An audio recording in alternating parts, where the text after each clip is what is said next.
Soul Garden.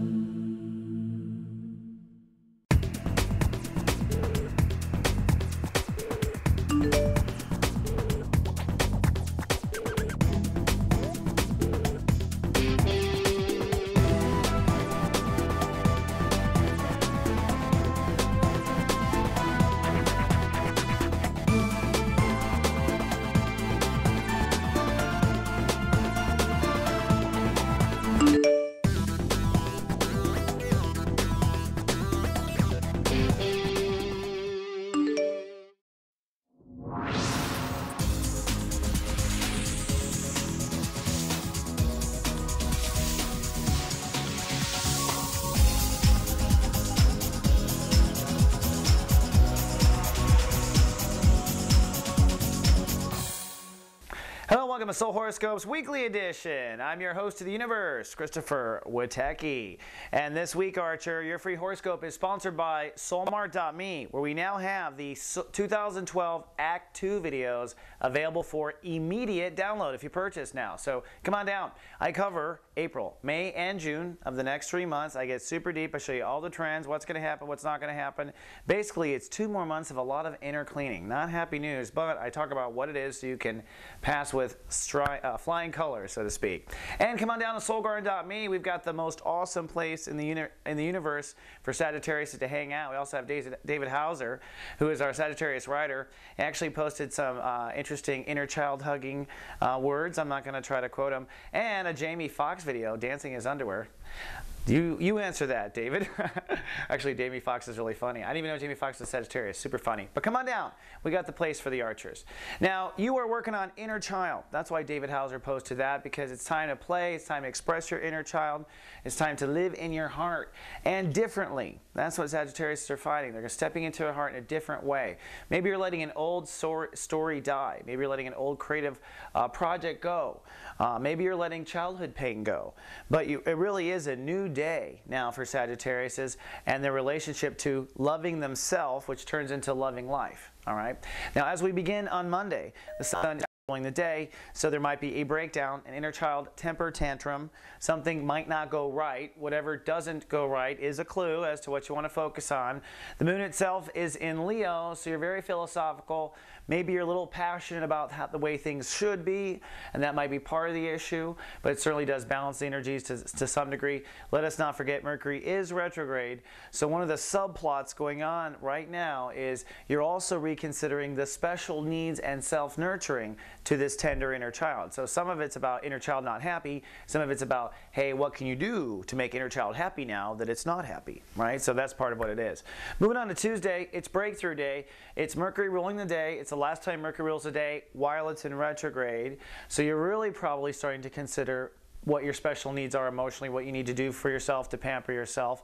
The moon then begins to move north into Virgo, but it does bump over Mars. So what that means for you is emotions shift to career issues, and you might start to have a little, concern about career issues, or that might be the source of your worry or the source of your concern. But let's not forget, really it's about, is your heart happy? Is your career in alignment with what your heart really wants? And with Mars retrograde, you are making changes and last minute adjustments to career before it bounces forward when it goes direct. We talk about that in Act 2. Don't forget also, on Tuesdays, we have office hours. Our Soulmart practitioners are there for you at 11 a.m. Pacific Standard Time with a webcam. So come on down. You can get a free question answered. We also have a chat room where you can hang out. We also do it again on Thursdays at 11 a.m. Pacific. If you want to try us out, come on down. We can help you. Then on Wednesday, Venus rules the day. It's time to kind of restore balance and order to the day. This red line does mean, though, that we begin to do a fear release, starting to release fear. That's because Venus moves into Gemini. Now, Venus is where we receive, where we want to receive energy, where we open up to receive.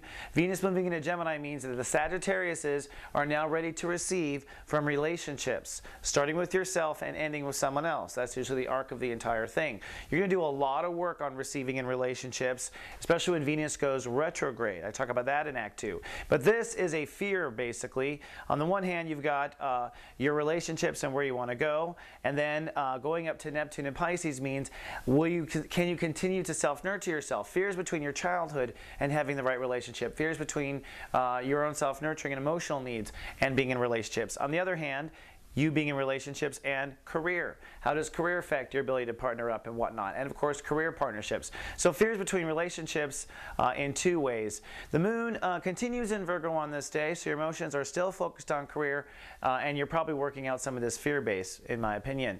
Mercury, however, is direct on this day, so all this fear-based work will be now starting to think forward. We probably won't feel Mercury direct until the next day, to be honest, but at least officially it's now moving forward. Then moving to Thursday. Thursday is a day where we log into our higher self and we talk to Neptune. Neptune's the ruling planet of the day. Now part of this fear right here is between your intuition around what your needs are emotionally and your fear of receiving in relationships. So you might work out the Neptune side of this on this particular day, since Neptune rules the day. The moon moves into Libra and begins to go full. It's going to go full when it comes to your social life. We're going to talk about that here in the next 24 hours. But the emotions shift to social life, shift to reputation, and kind of rattle you on that perspective. Now, if you're watched over by the Guardian Agency, I'm sending out a new feature on this particular Neptune rule day, which I call Past Life with Texts, where we go back to your planets in your natal chart and then pull up a past life fact about you that you might find interesting. I don't know, reply and tell me what you think. They go live as of Thursday. Then we go to Friday. Finally on Friday. Friday is Full Moon Friday. Full Moon Friday in Libra, actually. Now, if you're new to Soul Guard, a full moon is a tug-of-war, right, with the Earth in the center, and it's a tug-of-war in your own life. You get super emotional on the full moon side. The full moon side is your social life, your reputation. This might be Sag at home going, I want to be famous, I want to make it, I want people to know me. You might be feeling lonely. Why don't I have any friends? Da, da, da. Or why don't my friends love me? I mean, at the end of the day, it's an emotional tantrum, maybe, when it comes to something with social life, reputation, and where you've succeeded so far. But that's not what this month's topic is about. This month's topic is about what your inner child really wants.